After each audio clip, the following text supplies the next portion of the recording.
So, well, it's good to catch up. For those who haven't kind of come across it, Clydie and I met at TwitchCon this year, and we were at a Just Chatting Streamers hangout thing. And for me, the hangouts for specific reasons were the most helpful thing of the whole weekend. In fact, I'd absolutely love them to do like a mental health or a neurodivergent focused one. That's you, Twitch. Listen in, will you? Take out, that'd be absolutely fantastic. In fact, any mental health related content at TwitchCon whatsoever would be quite nice. You can hire me for it. Anyway, that's the plug-in over. So, Clydie, how are you doing today, sir? I'm doing really well. Well rested. Managed to put the day off work, even though it's meant that got about 20% of our team in, but my boss didn't notice that, so I was like, yeah, that's fine. Amazing. So there's a very specific question I really want to focus on with you, which is the fact that when we first spoke, you said something, I won't get this word for word right, but you said something along the lines of like you're kind of fed up with autism awareness and even autism acceptance. It's like what we need is autism celebration. What do you mean by that? So the thing is with me in terms of particularly, we start off with autism awareness because that's the one that most people, are ironically aware of. Hey, it's worked. Yes, autism. We're aware of that now. Yes. Tick. But the thing that just really stood out to me of that word is, you ever think about other things that we raise awareness for? It's things like cancer. It's some places even diabetes. They're very negative things, and the reason for that is you look at the word awareness and like the base word from it is warn. I don't want, when I walk into a room, alarms going off, going warning autistic, person coming in.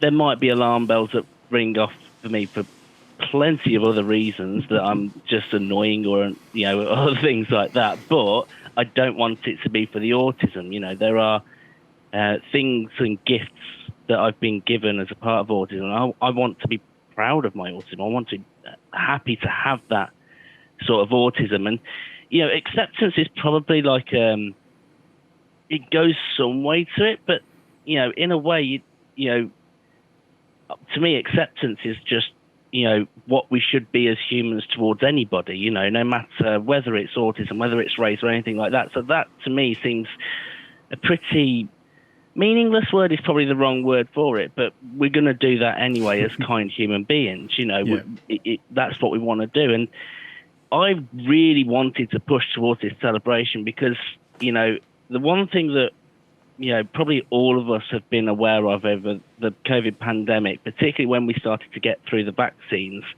and I'm not going to get into the debate of anti-vaxxers or anything like that, but the whole thing of going, if you take the vaccine, you get autism, that the only reason why that's a thing is because some people view autism as a negative thing. Whenever I have that shouted out at me, I go, so what? Yeah, I've got it, and it's given me some of the greatest gifts in the world, something that I'm really proud of. So bringing it towards a celebration can completely debunk these,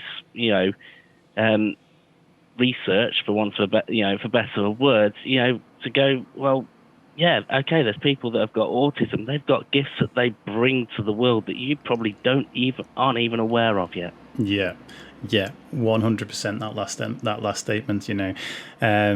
If you look at kind of some of the people that we benefit from, in terms of like that, earlier in time, people weren't as readily diagnosed, or the diagnosis wasn't available. But people like, I'm sure Einstein was on some form of the spectrum. A lot of people suspect ADHD. Other people suspect autism. And if you look at Alan Turing, almost certainly. And the thing about it is that neurodivergency in its way is we look at and see the world differently, and because we see that world differently, we're able to solve problems that you're not even aware that you're struggling with. And the amount of people that have benefited from Like, the vast majority of organizational tools in this world have come from people with ADHD just trying to manage their symptoms on a day-to-day basis, that have then given a neurotypical person this tool that helps them 10x their productivity and all of this. And it's by thinking differently, it's by coming at problems from a different direction that problems are solved. All those, interestingly enough, all those things that you mentioned before that, when we talk about awareness, like things like cancer, diabetes, etc., it'll probably be an autistic person or a neurodiverse person that comes up with the cure to those, when it's like we figured out a way to finally regulate a pancreas like forever. And it was someone that that looked at a pancreas and didn't see a pancreas. It was someone that looked at it and saw an interconnected web of something else. Than it took a neurodiverse mind to look at it from a different angle. So yeah, I absolutely agree that it should be something that is celebrated. And for me, it comes down to that idea that different is treated as bad. Like different is treated as difficult. And I was only thinking about this actually this morning. There's another, I wish I should have got his name up. There's another creator I follow on Twitter, and he was talking about ableism this morning and saying that disabled people don't want special treatment, and special treatment was in air quotes, and I was like, yeah, it's not special treatment. It's just, I wish I should have prepared for this. It's like adequate considerations, for example. And the thing is that if we were to have started from a point where neurodiverse and was the norm and neurotypical was the different, we'd have a very, very different world that wouldn't work for the neurotypical. It would, it'd work very well for the neurodiverse because it's built for that reason. And that's the whole thing, is that an able-bodied person is getting those accessibility options because the world has been built to be accessible to a standard human body. Otherwise, like, if the world was being built to be accessible to a fish, there wouldn't be much land. It's like, if the world was built to be accessible to a monkey, there wouldn't be much water. It's like, but we've built the world to be accessible to what we think of as how a standard human should move or should be. And if the world had been built by disabled people, if the world had been built by blind people, it would be a very, very different world, because things would probably a hell of a lot more functional and no one would have given a crap about what they look like. So it's not that it's worse. It's just that it's different and it's built for that. And the world is actually built for neurotypical. It's true. I mean, that thing of different being considered as a bad thing, it was something that when you're growing up with neurodivergence, but particularly if you have had that diagnosis, I don't know what it's like for those that haven't had the diagnosis, but you can look at yourself in a bad light. I'm different, and everything like that. And I went through some very dark years, in my early 20s, where constantly thought of that. And it took like one really kind person. This is the one thing I find is amazing, is the fact that there are individual neurotypicals that almost have made it their mission to lift neurodivergence. Yep. And this was one of those people. They basically said to me, people love outside of the box thinking. Whenever you hear someone say, "Oh, they thought outside the box," it's for a positive reason. They made something amazing, everything like that. And he says, "This is a thing for you, Clydie." Not Clydie, because that's not a real name. But you're kidding me. No. He said, the thing is with you, you can't help but think outside the box. That is the way that you've been built. Yeah. So the challenge for you is to translate your thoughts for those people that can't think outside the box. And then once you've done that, you've cracked it. Yeah. You've actually got a gift that those neurotypicals just really want so much, and they'll end up being jealous of you because you've got it, And it was real interesting that it helped me to completely adjust the way I did my work. I do it in the same with my job at the moment. I work as a team leader, and my boss said to me, he said, your job as a team leader is to make sure that you're protecting your team from any shots that get fired at them. And I said, well, what if I do it differently? What if I approach all the departments that are shooting those shots at my team and build up some relationships to those departments so they're not firing at us in the first place? Then I don't get shot and neither do my team. So we all benefit. And, it completely changes things. It ended up where, and it, I don't mind saying that I get emotional when positive things happen, where in a meeting where the top seniors were like going, he's probably one of the best leaders we've had. And I've only been in the job 6 months, and that's only down to, my outside of the box thinking. It's in a way, it is me, but it's because I'm neurodivergent, I'm autistic, that it gave me that gift to think differently. Yeah, absolutely. So let's talk about some of your kind of early experience. You said it was quite dark in your early 20s, but when was the first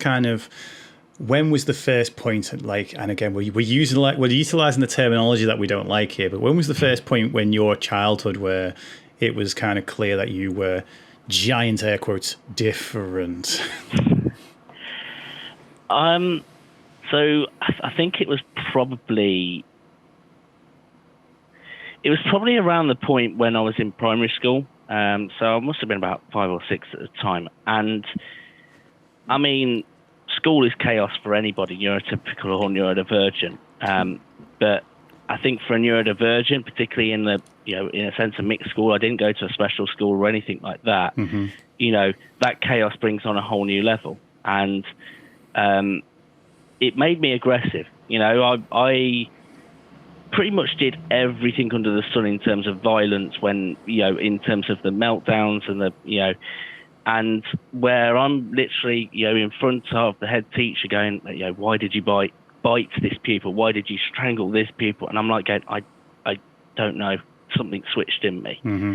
And I just remember, like, I think particularly when I was 5, I didn't have the neurodivergent diagnosis yet. And particularly it was my mum, who probably one of my greatest allies, throughout the whole of it was my mum, basically going, there was almost sort of like this Jekyll and Hyde situation. Something wasn't quite right, and it pretty much saved me getting the neurodivergent diagnosis, because if it weren't for the fact that I got diagnosed with, or as it was then, Asperger's, but, it's not anymore, mm-hmm. That I would have been expelled from school. I would have been expelled for my violent acts, because without a reason behind it, I was just a troublemaker, a violent kid, someone that basically attacks people if he didn't get his own way. Whereas actually, once the neurodivergent thing came in, and it obviously made it clearly aware to me and clearly aware to my parents, that, there was actually other things that were at play there. And so it was very hard not to be aware when you're pretty much thrust in the limelight of the head teachers of the school from pretty much year one of starting school, basically. Yeah, apologies for that. We've got a trap in chat, you see, and I'm just, but yeah, people think that it's that easy, but so obviously from that point, once the diagnosis was there, how did that change things for you?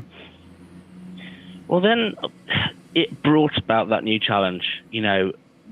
Everyone, you want to. When you're a kid, you don't want to be different.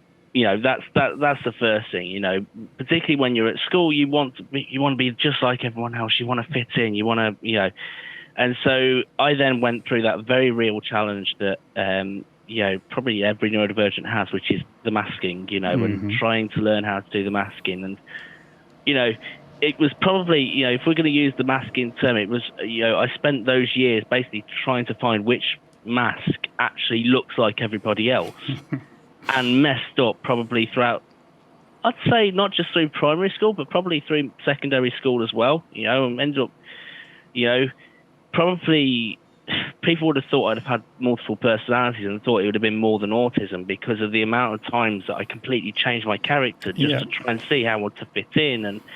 And it was a very chaotic time, and yeah, just going through that masking phase, by the time, it's really ironic, by the time I'd mastered it, it was the last day of high school, and I'm ready to leave. And I'm like, oh, great. Well, and I don't know, I had no idea what the world was going to prepare for me from after that. But obviously, it's changed again, and I'm like, I've got to go through the entire mask collection again to see what's going to work. Yeah, basically. Yeah, that sounds about right. I mean, I don't ever really want to give masking any credit for anything really, but like when people say to me, about like being good with analogies or good at explaining things to neurotypicals, or good at explaining mental health to people without it, and I was like, yeah, that's because for years I was having to pretend I was one of them. And it's like there is a little bit of residual that goodness for me that came from masking, and the fact that I learned to socialize in that scenario, but I really can't stand the phrases like high function and all of that. But like in terms of how much does it impact your day to day, it didn't impact my day to day anywhere near as much when I was a kid, so it was, but I also felt the same way in the fact that at the end of high school, like I really couldn't stand the first 4 years, and I did move school in the last year, but that gave me that opportunity to kind of reinvent from scratch, and I was that weird person that seemed to get along with everybody in the year, like regardless, and like to have got to that point with the in the last year of high school, it's like when everyone else has had all these other 4 years, and it was for me, I was going in with a blank slate, so they weren't seeing all of that. He's tried this before, he's done this before, he's been this person before. But yeah, I remember thinking at the day we were all given our like certificates at the end of high school and stuff, and like I was like, oh yeah, this is it now, I've made it. Everyone was clapping for me and loving me and all this, and I was like, I never had that before. And then college happened, and as you say, had to start all over again. So let's talk about work. So you're in a position now where within 6 months of being within a team leader role, that you've got that type of praise that's coming back about being the best, if like one of the best, if not the best that they've ever had in that position. But I know, I already kind of know that there were some tumultuous times before that. Like, talk us through how your autism interacted with your kind of early employment leading up to this point. That's a long journey. Cool, so we've got the time. So one of the funny things that sort of happened that sort of made the journey a bit more interesting was the fact that the financial crisis happened just as I was leaving school. Right. Which meant that my goal of wanting to, I knew that I needed to be in a calm environment for myself. So, very much the office was best way to go for me, to be able to calm things down. But there's a financial crisis. The only job that was available, which fortunately was due to family being in that business as well and being able to sort of recommend me, was a warehouse job. Was working in production along with a few people, one or two I knew as friends beforehand. So it still felt like a little bit of a leg up, but it was if anyone who does know who's worked in a warehouse or it's the lion's den for an autistic person, because of the one B word, which is banter, which it's really challenging. Yeah.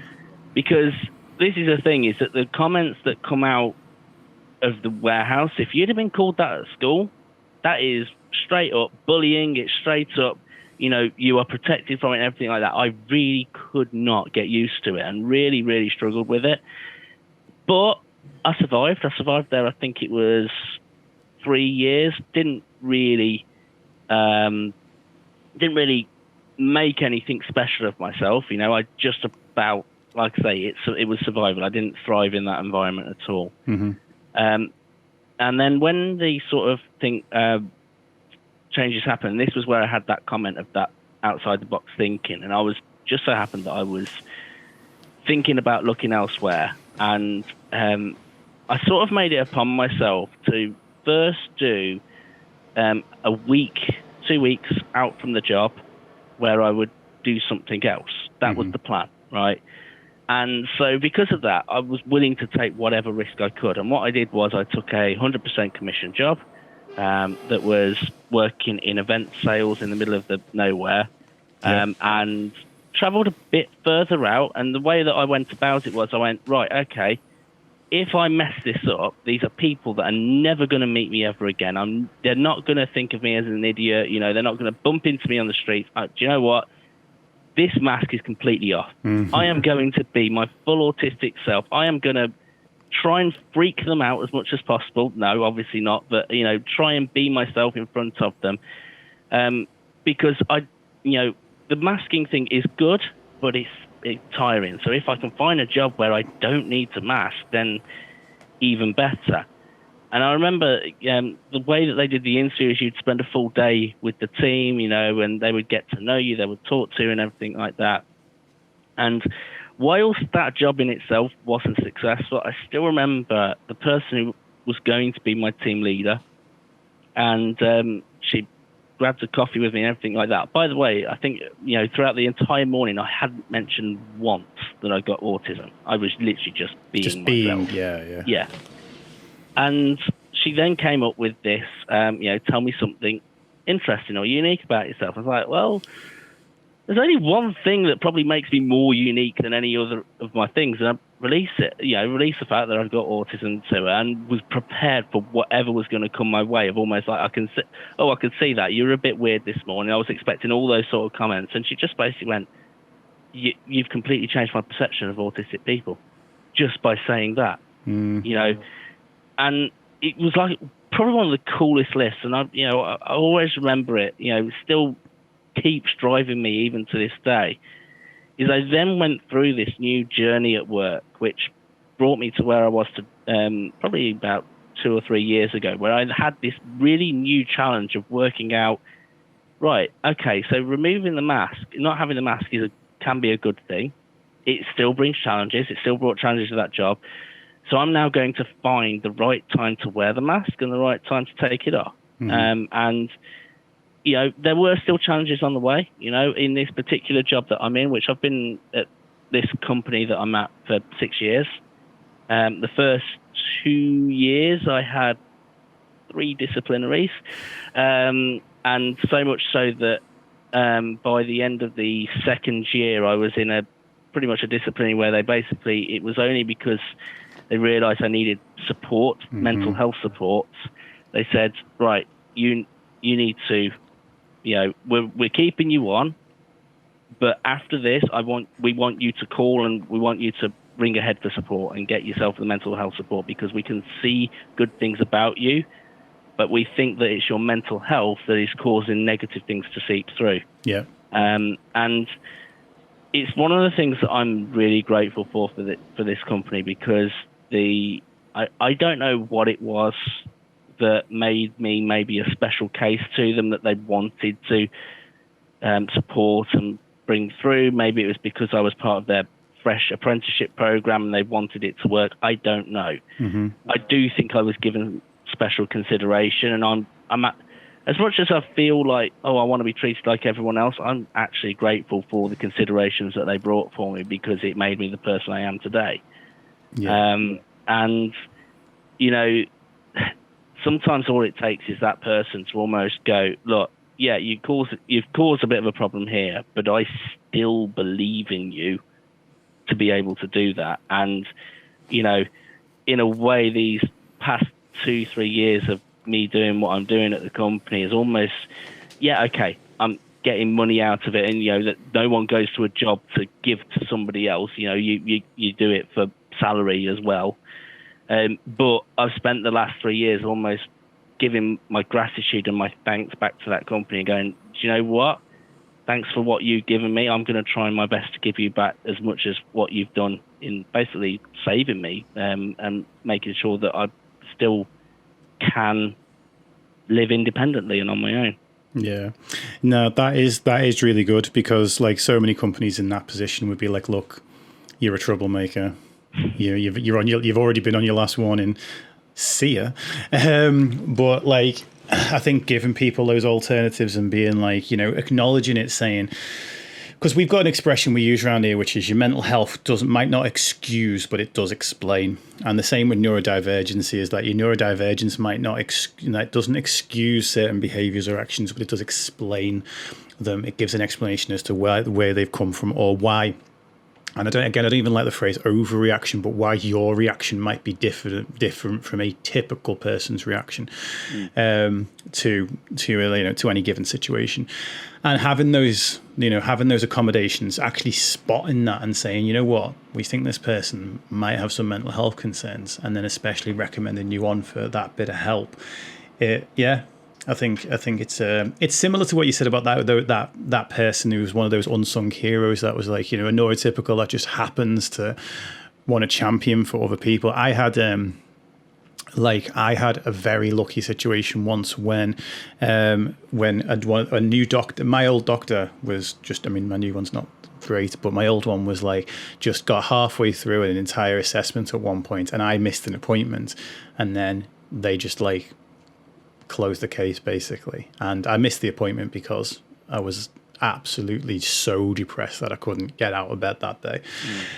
And then they closed the case. And then about 3 years later, and that was it, nothing. No, I didn't have to go back to the doctors for anything between then and about 3 years later. A new doctor arrived at the doctor's surgery and was like, he basically had an interest in mental health cases, and he was like, I see that you've been getting some treatment here, that the last time round things like didn't exactly conclude, and it was a medication assessment at the time. So at that point I'd gone like 3 years without having my meds updated or anything. And then he goes, I don't want to put you back on medication straight away. I want to give you a 1-to-1 course on mindfulness. And I basically had a 6-week course over every other week, so over the course of 12 weeks with an NHS primary carer who basically essentially taught me mindfulness and then had me do homework and stuff. And no one had ever kind of gone through that with me, and it was one of the biggest changes for me in my bipolar as well, because ultimately I had been telling myself the story about like, this is going to last forever when I was depressed, or this is going to come crashing down very quickly whenever I was manic. And obviously mindfulness essentially is teaching you, okay, that everything's kind of temporary. There's only this moment. Everything passes. This will pass. And it also taught me such a valuable lesson that no one had told me about bipolar until this point, which was you do have emotions in between those two things as well. You are more than just those two poles. And I started being mindful on my days when I was in, like, we do the mental health check-in on the stream, and it's like 1 to 5. Yeah. I know it's not a huge amount of options, but by the me before that course would have said there's 1 and 5. There's no 2, 3, or 4. I don't have a 2, 3, 4. That was the story I was telling myself, and as a result, that became my reality. I didn't have a 2, 3, or 4, and I hardly ever have a 5. In fact, if anything, I'm always a 1. And like, that's how I was literally living my life at that point. And then that course kind of told me to be more attentive and how to and being more attentive to those days that I was a 2, a 3, or a 4. And because I only thought there was 1 and 5, and 5 is a very, very distinct feeling. It's like, it's not just I'm happy, I'm up. It's I can do this. Can stop me. I can do this all day. It's like, so as a result, anything that didn't feel like 5 was 1. And actually, I started then realizing this, but I got very, very lucky in that situation that this doctor came out of the blue and passed me on to this person. And doesn't mean I've not had difficulties since. It doesn't mean I've not been back to the doctor since and all that stuff. But that's a tool that I still come back to time and time again. And if I ever see that person, I know annoyingly I can't remember her surname. Her first name was Vicky, though. If I ever come across her, I'll buy her a Jaffa cake or something. I was going to say buy her a pint, but she's probably sober. Although she works as a nurse in the NHS, so she probably drinks more than most. It's incredible, isn't it, about these heroes, that there are, because we've been speaking about those that, the autism can bring something to the community and everything like that. And the sad thing is that if an autistic person or neurodivergent person doesn't feel great about themselves, guess what? They're not going to be willing to put forward anything, any ideas, because they're constantly going to think, oh, I've got this thought, but it's not going to be any good. Yeah. It's not going to be any good. It's terrible. I'm terrible. All this sort of thing. And that's why I think these champions, they're so good for this, because what they do is they help bring those ideas forward without actually having those ideas themselves. Yeah. I always remember that it was probably my favorite ever conversation with the champion. I can't believe I hadn't thought of her until you literally just started mentioning about the mindfulness. And it was back at that warehouse job. And I went through a bit of a rough time. There was a new supervisor in our team that I was working under. And, well, guess what? We don't like change. I don't know if that's not been mentioned before. Not on this podcast, but... No. But I remember she came out, I was struggling, and she came out with an instruction of how to do the machine, which I wasn't comfortable with. I didn't understand it or anything like that, but I was like, do you know what? Fair enough. I've always been told to, what's the word? It's not knuckle under it, but basically... Knuckle down. Knuckle down and get on with it, basically. Pull up your sleeves, put some elbow grease into it. Yes, basically. And I obviously... Whilst I did knuckle down, my facial expressions obviously didn't give over the impression I was knuckling down. It was very obvious to her that I wasn't happy with her instruction. Mm-hmm. And I remember she came up to me, she said, what's wrong? What's wrong? And I first played it off. I said, no, nothing, I'll just get on with it and everything like that. She said, no, something clearly is wrong. And I said, look, yeah, okay, there's something that didn't sound right, but I don't feel comfortable saying it in a working environment. And I remember what she said to me. It was so cool. She said, right, when we both clock off to work at the same time, I'm no longer your boss after we clock off, right? There's your safe space. Talk to me after work. We'll talk in the car park or anything like that. Just explain how it was to you. And I did. I took her up on the offer and I explained, right, so when you said this is what I heard, right? Went through it all and she laughed. And, I was still in this sort of like very negative autistic phase, feeling bad about myself. So I'm thinking she's laughing at me. She's obviously laughing at me.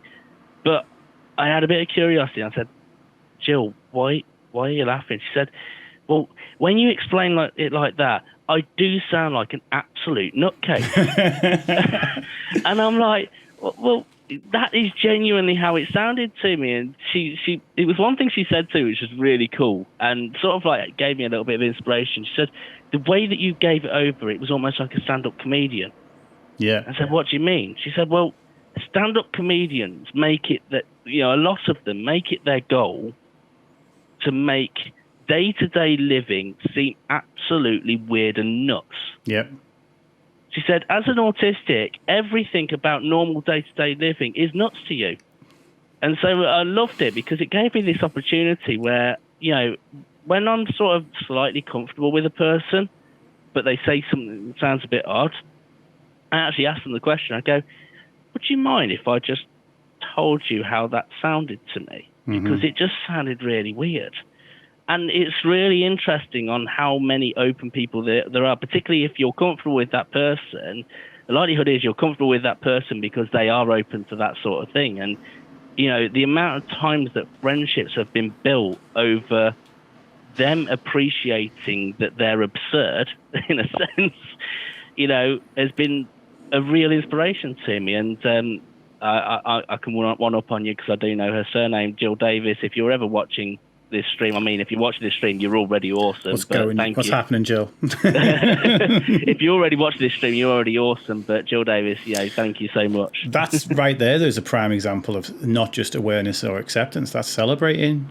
She's celebrated what your autism could bring to the table, and I'll throw myself under the bus, and I'm going to hope that's only I mean that figuratively. I'm not going to. Do you want me to drive that bus? I don't know. Can you sleep at night if you're the one who runs over Mindset by Dave, the celebrity of the internet? I'm sorry, just throwing up a little bit. So I'm not that full of myself today, but shit, what was I going to throw myself into the bus over? Oh yeah, it was to do with when I first got into coaching. I got quite frustrated at first about the fact that I thought when I'd put a lot of time into thinking of how to convey something, and then the person opposite me it didn't make sense, especially if I'd worked on that with like 6 or 7 different people and then suddenly spread this analogy out there and it lands with all of them. Well, there was so many of them, and then someone comes along and just be like, that doesn't make sense, or this, or this. But the thing is, at the time, I felt like I couldn't do anything without being criticized, and I saw it as criticism, when in reality, it's because I was trying to do a whole, I have this rule, which is the only rule that applies to all of us, is that no rules apply to all of us. And I wasn't following that rule at that point. I was like, oh, if this person has a problem with my, divine from God analogy, then that's their problem and not mine. But then I started seeing it as an opportunity to like, okay, if that doesn't work with that person, well, let's learn from them about like what you just said. That sentence, by the way, I know I want to just highlight it. When you said this, I heard this, is such a powerful sentence, because it takes blame out of the equation. It doesn't mean when you said this, you meant this. When you said this, I heard this. So the way I interpreted that was this, and it gives them and you're actually saying that like what they implied wasn't what you inferred, basically. And it gives them an opportunity to get to understand a little bit more. And then sometimes people, and the same with myself in this situation, is that at first I felt quite defensive about those things, but then I saw it as an opportunity to learn. And it's like, okay, because there's another one of my rules is, if one person's experiencing this, chances are more people are. So if there's someone else that saying this thing means that to, chances are there's 10, 15, 20, 100 other people out there that actually you learning that and saying and thinking about that next time you write a post, or next time you do a talk, or whatever it might be, you've now got a way where you can actually now interact with more people.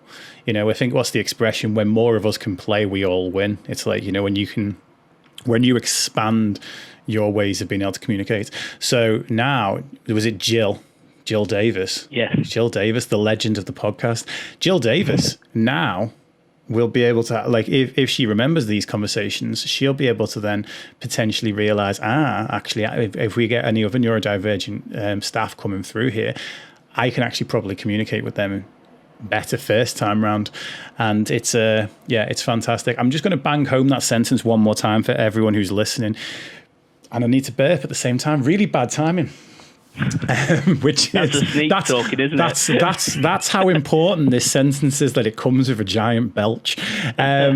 Is try using that sentence in communication to people. When you said this, I heard, and then finish it. So because it really, communication is everything. Like our ability to communicate with people is everything, because we can't connect without communication. And not everybody communicates the same way, even if you've been socialized in a similar circle, So definitely. It can feel like confronting someone. I get it. It's the only time the first time I'd ever used it, and I had opportunities to use that phrase before, but I always felt like, this might sound like I'm confronting them, I'm contending with them, I'm fighting with them. But it's the interesting thing I found about myself is the fact that if you don't raise it up with them, then, and it happens the other way around. This is the funny thing, and it was like a real turning point, because a lot of people get upset with autistic people for what they say, and the autistic people have no idea. This is exactly what was happening, but the other way around. Mm-hmm. If I hadn't have confronted the person about it, is I've now got all these things in their mind. They're crazy, they're not a good boss, they're terrible, they don't deserve to be where they are, they don't do this, and they have absolutely no idea I'm having these thoughts about them, because I didn't have that opportunity to use that. When you said this, I heard this. And so yes, it can sound confrontational, but actually it means that they also have a good idea as to exactly what you're thinking of them at that time, rather than all of a sudden, perhaps after half a year of just dealing with the odd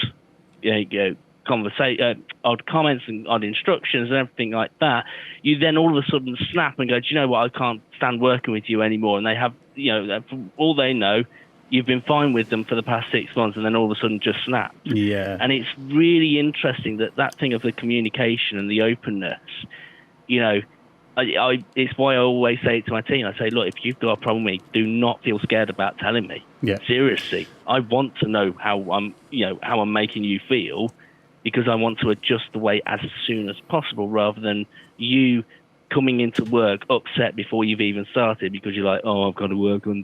Oh, okay, that's the great thing about it. And so it's almost a bit of a responsibility.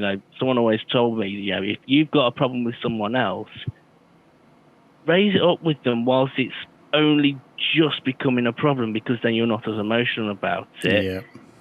And then things are calm. You've sorted out the relationship. Yeah. Catch it while it's small. Absolutely. And there's a fantastic book called How to Talk to Strangers, I think it's called. It's either called How to Talk to Strangers or Talking with Strangers, but I think it's How to Talk with Strangers. And it's by Malcolm Gladwell. And he talks about the idea of something called, I think it's called transparency, whereas your face shows the emotion that your face and your body actions show the emotion you're having. And some people have like kind of an out of sync transparency where, like, I hate this expression, but when someone's got resting bitch face, it's like that you can think that person's in a mood all the time. And some people have out of sync transparency, and what they actually show on their face is not an indication of how they're feeling inside. And apparently we're very good at picking up on it when the transparency matches, but when the transparency doesn't match, we are absolutely shocking at it. And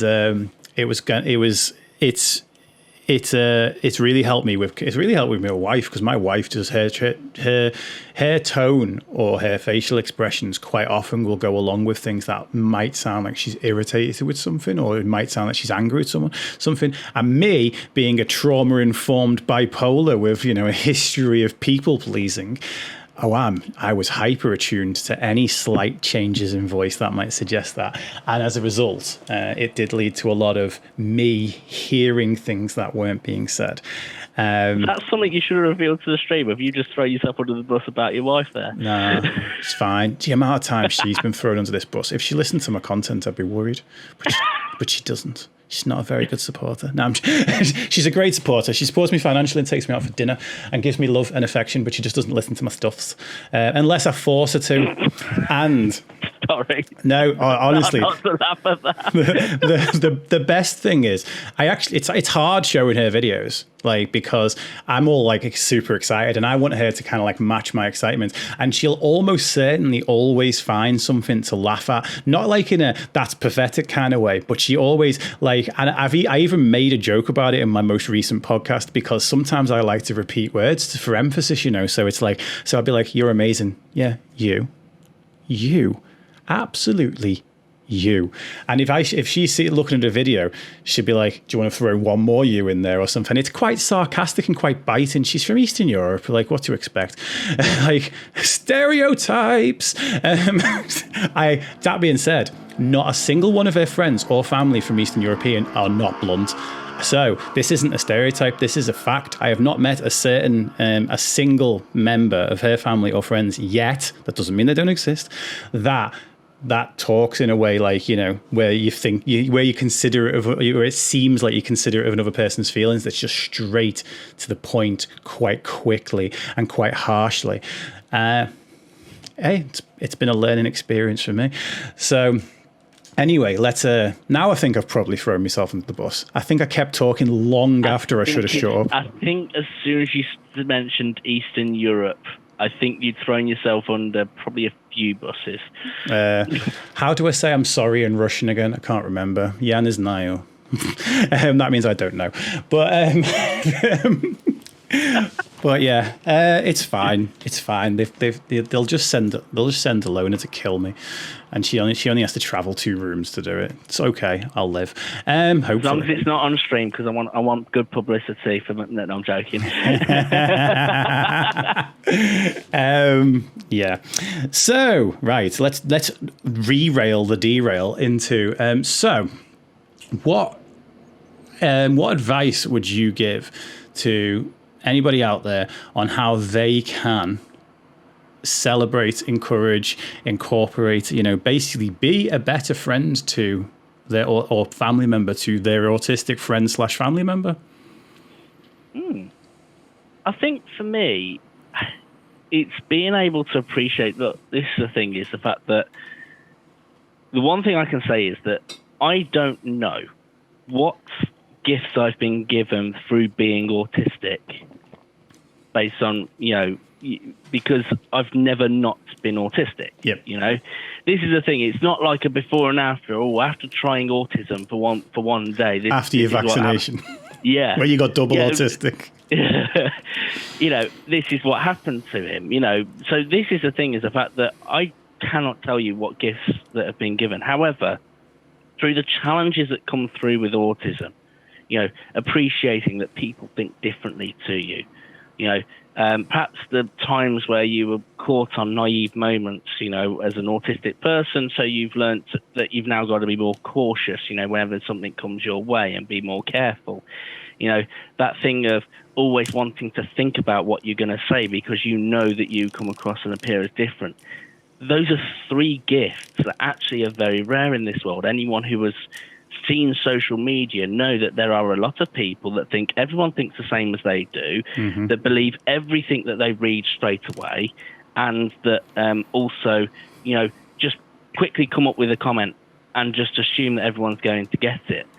The whole idea of it is that if every person had gone through that same challenge as a neurodivergent has, the world would be a very accepting place, a very tolerant place, a very kind place. Yeah. And so this is the thing, is the fact that as an autistic person, appreciate what the challenges have given you in terms of gifts. I have gone through some dark periods due to the autism. Due to those dark periods, I've learned to be accepting of any difficulties that other people have gone through. It's made me a more friendly person to close individuals, because they can say whatever they want to me without fear of judgment, because guess what? I'm just going to assume, even if it's upset me a little bit, I'm going to assume I heard it wrong. I'm not going to assume that it's actually genuinely bad what they said. And so sometimes it's that thing of, look, everyone who's neurodivergent has gone through a challenge, even if they weren't diagnosed with it, because the amount of times I've heard a neurodivergent say, after being diagnosed in their 20s or 30s, that explains this challenge that I went through. That explains this challenge that I went through. And so, I've had it with streamers that I've, inspired them to get tested and everything like that. So I think that's two bits of advice. The first thing is, if you think that you're autistic, but you're scared of that diagnosis, don't think of it as a stigma. Don't think of it as a negative thing. It can be a very positive thing, a gift. It can be that explanation as to why you are so freaking awesome, Yep. But the other thing is, if you are autistic, you've gone through those challenges, you've gone through those problems, look at those challenges and go, do you know what? Before that challenge, I wasn't this type of person. Now I've gone through that challenge. As horrible as it was, I've now come out of it like this. And, doing that can help you to appreciate the fact that that journey towards you being the awesome autist that you are, which is trademarked by me. No, it's not been trademarked. I just came up with it. That's made me that awesome autistic that I am. Yes, it was a hard journey, but I'm now here. I've now done something. And so that journey might be long, that journey might be difficult, and you might still be on that journey. But keep sticking through with it, because it can make you the very human being that people need from you. Absolutely. And one thing I think I want to echo home from what's come up about 3 times already is about those those awesome allies that actually are the ones that help change that path, help that person to become the awesome autist that they want to be, or that they're destined to be. And if you are listening to this and you're someone who's neurotypical, you can be the person that helps that autistic person, or that person with ADHD, or you can be the person that helps that person celebrate, helps that person find those things, just by taking some time to listen and not jump into conclusions. And kind of one thing I was thinking when you said that then is like, if I try and think of it as a way that a person without autism could understand it. And if you've ever spoken to someone with autism and you've found that your communication style didn't work with them, imagine if that was everybody else on the planet. Imagine if every conversation you had was that. And this is what a lot of autistic people are actually facing, is the fact that they think that their communication style doesn't work with anybody and that they are the problem. When if you go up and try and talk to somebody with autism that finds it difficult to communicate, you walk away from that kind of, as a neurotypical person, you walk away from that interaction saying, well, that's because of their autism. Whereas the autistic person walks away from that going, that's because of my autism. Imagine, just try multiplying that by everybody and thinking that if you were the one who was, for want of a better word, different, how you might feel. I think maybe you might be able to get a percentage of the way there, or quite a big chunk of the way there, because it's all well and good when it's kind of one interaction and it doesn't go so well. But if all of your interactions weren't going well, it would be something that you'd really, really struggle with. But you, not you to you, but to the listeners, can be a person that actually takes that extra time, takes that, we've talked with autism has come up on the podcast a bunch of times before. I would say go back and listen to the episodes with Pingu Kevin, and in particular Beat Cleaver, where Beat Cleaver talks about a lot of the work that he did in schools and settings where there was non-verbal autistic children, and how we talked about different ways of communication in there, because everyone's trying to communicate with whatever they've got. Like when you said at the very beginning, those the tantrums or the biting the person, all the rest of it. That was your way of trying to. Why were you doing that? And you didn't know at the time, but why were you doing that? Because you didn't have any other way of getting the thoughts and feelings out of your head that were in your head at that time. Again, doesn't excuse but explains, but still. I'm going to ask a quick question from chat before. I want to get briefly into chatting about your stream and stuff, but I want to get this question from chat in first, because I think I don't want to forget to actually ask it. Do you have some tips to people who are autistic on how to manage their negative emotions regarding autism and change it to a positive celebration of it instead? It's kind of, it differs depending on what that negative emotion is. Mm-hmm. If that negative emotion is, in a sense, you're angry with the world because the world just doesn't think like you and everything like that, then the way to sort of change that into a positive is I can do something about that. Maybe, in very much the same way as anybody, when they feel angry with the world because of something like that, you've seen typical, reactions from neurotypicals when they're angry with the world is either they go out on a violent spree or they go out and make a change. They actually go and do you know what, let's make a positive change about this. That's no different from neurodivergence. Yes, the issue is different because it might be the people think about you or anything like that. In the same way, so when it came to the anti-vaxxers thing, guess what? That made me angry, really angry, that sort of thing. And, I always remember that there were some people that would go, I'd rather be autistic than dead, that sort of thing. And I'm like, actually, do you know what? Why does it upset these mothers, these individuals so much that there's that chance that their child has autism? Do you know what? Why don't I make them feel better about it so that when they do get this research, whether correct or not, because we now know it was, fake research and everything like that, so that then when they get that flash up at the screen about autism for them, they go, okay, so what? My child's not ill and they've now got autism. That's something we can deal with, So it meant that I made that change.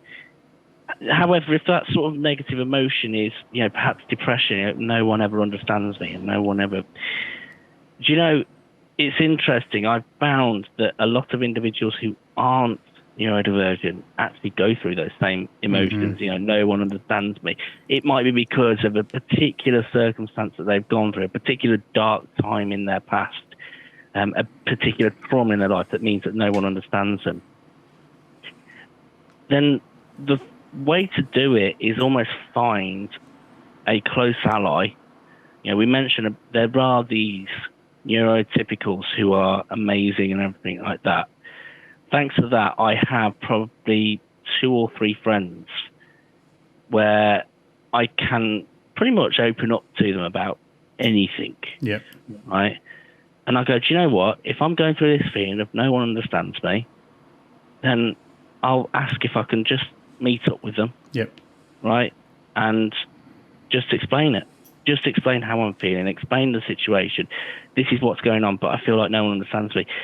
You would be surprised with their reactions, because this is the thing, is that even if they perhaps don't understand you, appreciating their efforts to try and understand you can make a big difference. In the same way that, a foreign, we're going to mention the Eastern Europeans here.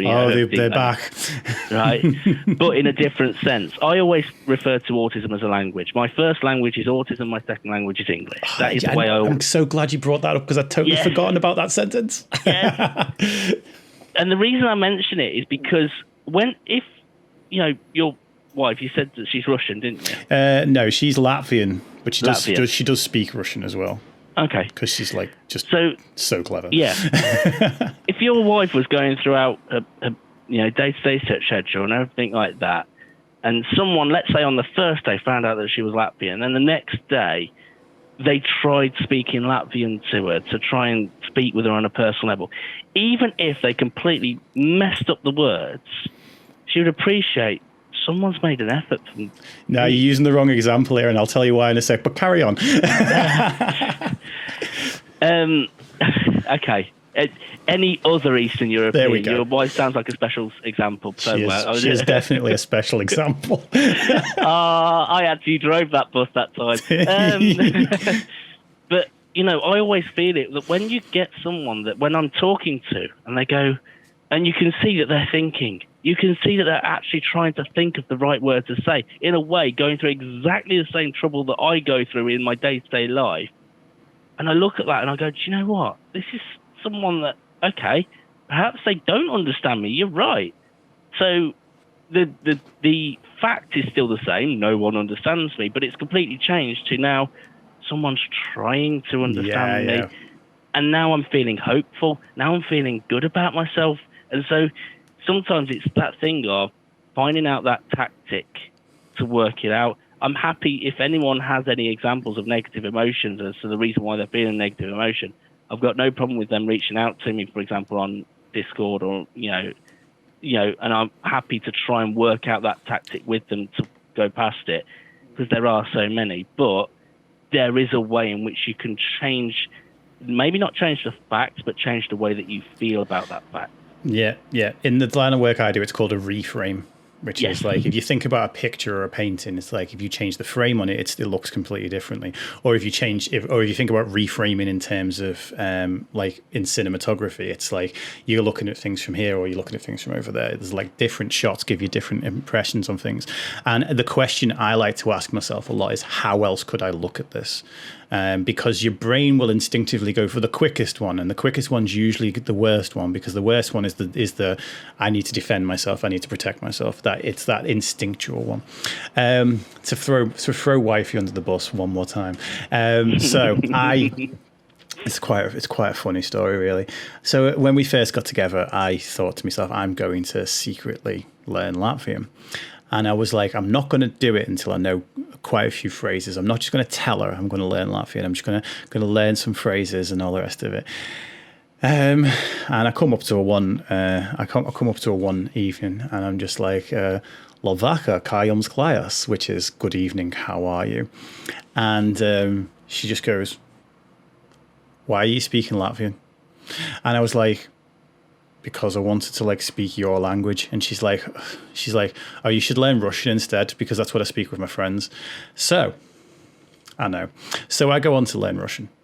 And I have friends, two most enthusiastic people. Like they're the two most enthusiastic people ever. They had me like reading books in Cyrillic to their child for bedtime stories, and they were like filming it and like, oh, it's so amazing, and all this, and while I'm trying to read this little story about some rabbit or whatever, and they loved it. But my wife, if you get the slightest mispronunciation, and it's like there's just so much negative reinforcement. So I have to make sure I'm getting things perfect before I go to her with it. But it's funny. But she's like, she speaks fluent English, so it's of no benefit to her whatsoever. However, as her friends were the only two that she spoke Russian with, and her family all speak Russian, but she never spoke Russian with them. And how you fall into patterns, she always spoke Latvian with them. So then when I finally meet her brother, I can speak these bits and pieces of Russian, but her brother, when me and her brother were on our own, we spoke Russian with a bit of English. It was like and then has he got better at English faster than I got better at Russian. So, but when the two of them were together, they grew up talking Latvian to each other. So I'd say, can you speak Russian? So "По-русски, пожалуйста," which is in Russian, please, was like used a lot in our house that week, and then they get like two sentences in, and their default brain would go back to, like you said, your first language is autism, your second language is English. So for them, their first language was Latvian, their second language was Russian, their third language is English. But now my wife spends so much time speaking English that when she speaks to her family, she'll be halfway through a sentence and she'll just throw English words in there now because she's well more practiced. But yeah, it's something that I've always said about like why you don't get that many English people speaking a second language, and people often put it down to the fact that English people are lazy. I put it down to the fact that, and this works really nicely with the example you've just given, is the first language I tried to learn outside of English was French, and I went all in, and then I went to France, and I was like, "Vous avez une table pour 2 personnes, s'il vous plaît?" And the person just turned around and went, "It will be much faster if I speak English." And it was like, okay, that was my first encounter of trying to speak French with someone. But what we have is, if we make little mistakes in pronunciation or we get a word in the wrong order, then we get ripped to shreds usually.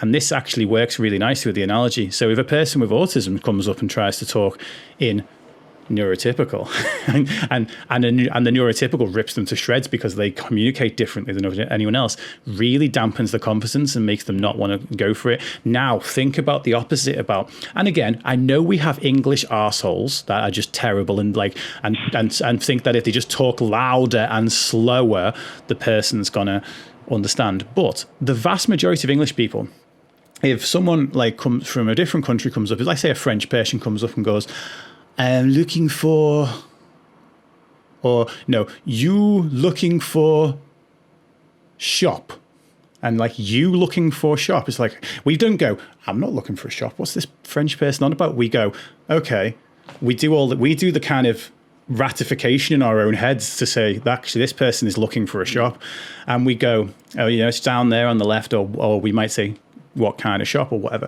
But we literally do the interpretation. We don't say to the person, no, hang on, what you're trying to say is, "I'm looking for a shop." We don't try and correct. We do the work. And that's the thing. And how I actually learned Russian and French eventually was by something called the Michel Thomas method. And the Michel Thomas method is that the instructor says it, you say it, and then the instructor says it again. They don't correct, but the last thing you hear is it being pronounced correctly. So whether you get it right or wrong, you never actually get corrected. And as a result, you hear it right, you say it, and then you hear it right again. And by not being put down and by not being told you're not getting it or your pronunciation's terrible or anything like that, it's all about confidence. Final story in all of this. Sorry, I've gone off on one. But at my wedding, just before the wedding, we had a secondary stag do. We were out in Croatia, and my brother, I went out drinking with my brother, with all the guys basically one night.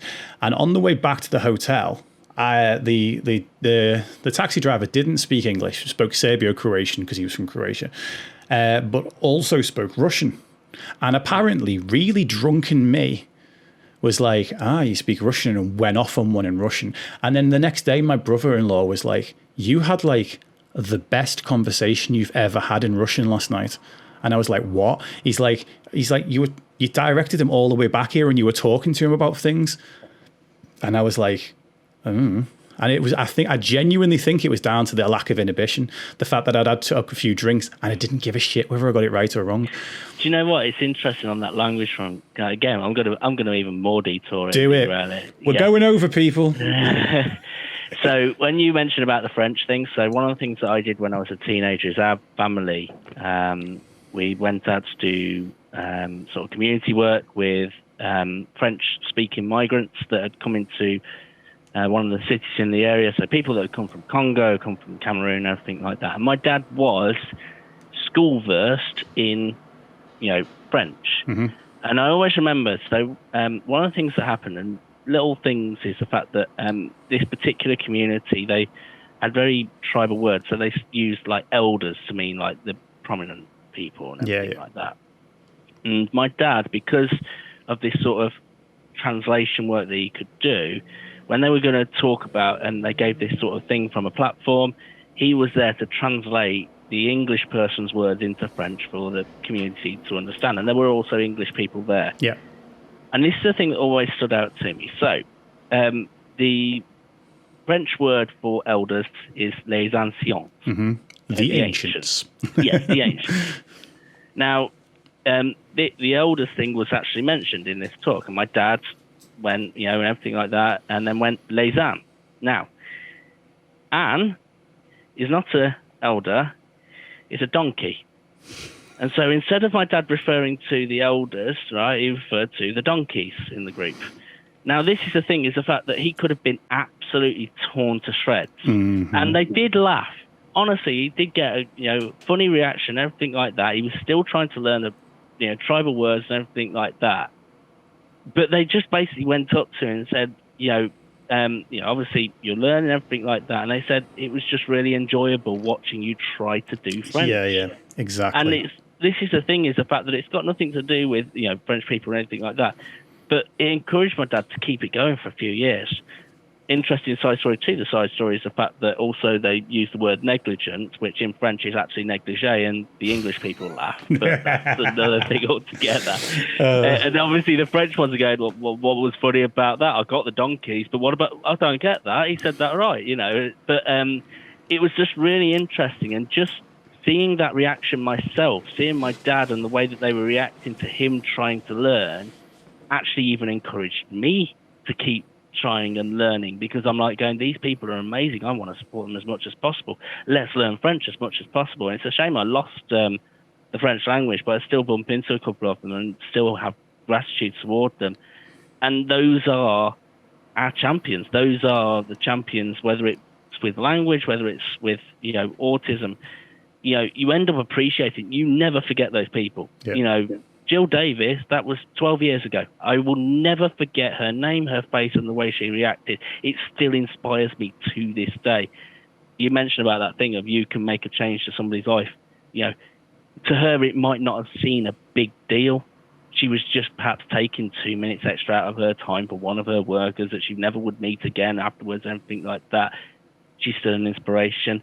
And it's like so encouraging. And, I'm pretty sure I do the same thing for neurotypicals every now and again, that actually, neurotypicals come across very judgmental arseholes, for want of a better word. And so to then come across an individual, whether they know they're neurodivergent or not, who is then tolerant, who is then kind, then I'd like to think I'm potentially becoming an inspiration to them. And I'd love to, it's that thing of you don't know what impact you're having on that. Yeah. And Absolutely. you are having a positive impact if you are being an awesome individual. Yeah, 100% agree. So the moral of the story, boys, girls, and non-binary pals, is just encourage people when they're trying. Don't put someone down when they're trying. Because the thing is, the only way any of us ever get to be great at anything is by working through being shit at it in the first place. Right. So, with that being said, tell us a little bit about what got you into streaming and kind of what you hope to bring to the world through that streaming. So, my goal ever since I started to be good at being autistic is probably the best way of putting it. is I'd always wanted to do a TED Talk. I'd always wanted to provide inspiration. And my workplace, they gave me an opportunity to do this sort of TED Talk and talk about autism, talk about the awesome things that autism can bring, the individuals that can be autistic and everything like that. And it was due to COVID that I discovered Twitch, and Ava introduced me to it, and I started to become part of the communities, and was blessed to be given the role of moderator, because obviously someone saw something in me. That's why I think it's a blessing rather than a job, in a sense. And they did a Discord call, and I put in little tidbits of like autism and everything like that. And there's one particular game that they did, which I've completely forgotten the name of. I think it's something like Finding the Moon or something like that, which talks about autism. Someone's going to probably put in chat and correct me on that one and what the actual name of the game. We do have one or two autistic people in chat. Yeah. So. I know that the moon is part of the title. To the moon, maybe. Fly me to the moon. Whatever it is, it was a brilliant game, and really opened eyes to autism and neurodivergence. And then I was in a Discord call, and this particular streamer, her name's Octavia, and at that time, she wasn't neurodivergent. She found out she was after a couple of my streams. And she just said to me, she said, Clydie, I love the comments that you give. Have you ever thought of streaming? And I was like, well, what do you mean? She said, you could literally be doing, you've said that you wanted to do these TED Talks and everything like that and fly the flag for autism. You literally could be doing this. You don't even have to do it that often. Maybe just once a week and do like a little talk about it or anything like that. And the response I got from literally just giving it a go, I was like, this could literally be the TED Talk I'm going for. I'm still sort of like aiming for it because it's obviously building that sort of audience. Yeah. So at the moment, if anyone watches my streams, they see more gaming and everything like that. But my goal is eventually, when I start building an audience where I can interact a bit more with chat, and there is more chat, is to eventually be doing that thing where I'm talking about neurodivergence as a regular thing and talking about brilliant things that have been noticed and getting community to. And I was like, do you know what? This is even better than a TED Talk. This is now not just me providing positivity about autism, but encouraging the audience to almost be shouting out their positivity for autism. And maybe there's going to be a couple of hecklers along the way, but guess what? That's what the ban button's for. It's great for that, that. And so, it's now inspired me to just keep going, and TwitchCon and that mental health chatter and everything like that, and the individuals who noticed that one of the TwitchCon members in Helena was hopping into the chat. Yeah, Helena was here before. I don't know if she still is, but yeah. In just mentioning, let's champion this. Let's champion this to Twitch. And the fact that it's really weird. You mentioned about the fact there's no mental health thing in the TwitchCon from this year. In a way, that sort of fired me up and go, well, let's bloody do something about it. Let's get them to put in a neurodivergence. And so it's almost become my next goal is to eventually, I could still do that TED Talk, maybe as one of the people on a panel talking about neurodivergence. So, it's really funny that Twitch has reinvigorated that goal and made it a real possibility that I could be a neurodivergent speaker, speaking about how bloody awesome it is and how bloody awesome Twitch is for championing it once they do. I mean, for me to champion you for a second, you've made this entire thing ridiculously easy because you are a great speaker. You're fantastic. I asked you, I can, and I knew that from sitting and chatting with you at TwitchCon. I knew this would be an easy interview for me, which is why, I don't know if you saw, but I came into the stream before you were on. I was tired, and I was just like, and it's like, I'm so glad it's Clydie today because I couldn't do a guest that gives 3-second answers today because I'd have just been like, I've run out of questions. My brain no works so good, but I mean, I've got absolute faith in the fact that there is space for that, and that you can do that TED Talk. You can utilize your stream for that. And as someone who built up a stream for the exact same purpose, I know it's possible. I built up a stream. I did play games once upon a time, and I don't anymore. And I always joke around saying that if I'm playing games, I'm having a bad stream. But it's possible, and there's there's something coming. I feel it's not like something I know. I've not got some inside information or anything. No. But what I know is that, I mean, Wabba's up in chat, and they are like I joked with them earlier about the fact that they've made the unofficial Illuminati of mental health streamers. There's like 6 of us, and I honestly think that there is something coming, because we need Twitch to care about it, but we actually need the viewers and the other streamers to care about it too, and they do care about it.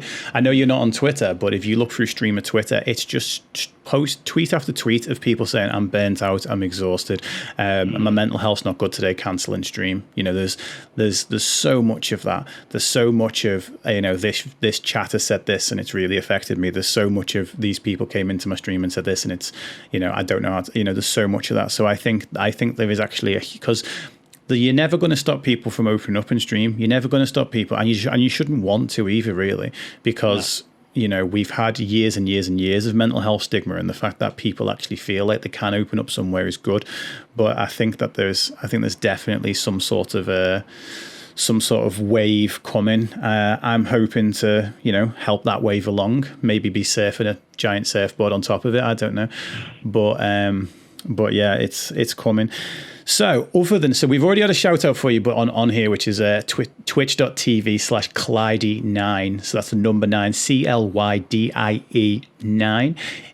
I know you don't really do any other social media, but is there anywhere if people want to connect with you, or is Twitter, Twitch and Discord the 2 places for that? I think, so Twitch and Discord are the 2 main places. What I had is that I wanted to open up on social media, but he ended up getting connected to my personal account and freaking out everyone, because freaking out every one of my friends of wondering why they're all of a sudden getting weird posts come up from different streamers, and it ended up meaning that I had to sort of take a break to try and work out. So I'm still working out on the Instagram front at the very least, and my Facebook account is like 20 years old, so I can't even remember my password for it, so I can't log off it. I know log back on. So it's something that's still work in progress, but I've found, particularly with Discord, it's very much a good place to open up, because obviously it has that teleconferencing feature with it. So absolutely, Discord is probably the best place. I've been on probably up to 3-hour calls with individuals who've needed just literally someone to listen to and everything like that on good days. So, if you ever wanted to reach out, Discord would be the place to be. Yeah. Awesome. Well, thank you very much for joining me today. It was an absolute pleasure to get to chat to you again. I've thoroughly enjoyed this, and quite frankly, I want more people to celebrate. I'm not saying at the expense of the fact that being neurodiverse comes with its challenges. Sometimes it comes with shit. Having mental health issues certainly comes with its challenges, and certainly comes with a lot of shit. But it also does come with positives. For me, I know that one of the things I will quite happily champion is the fact that my bipolar has emphasized my empathy so much, just so much. I am the caring person I am today because I've had a lot to care about, and I know what it's like to need to be cared for. And also I'm like you said about the lack of mental health speaking at Twitch is lit a fire under you. The lack of understanding around mental health issues and around neurodivergence for me lit a fire under me to get really good at explaining it. So having those conditions myself is what helps me to empathize with and hopefully explain things to others.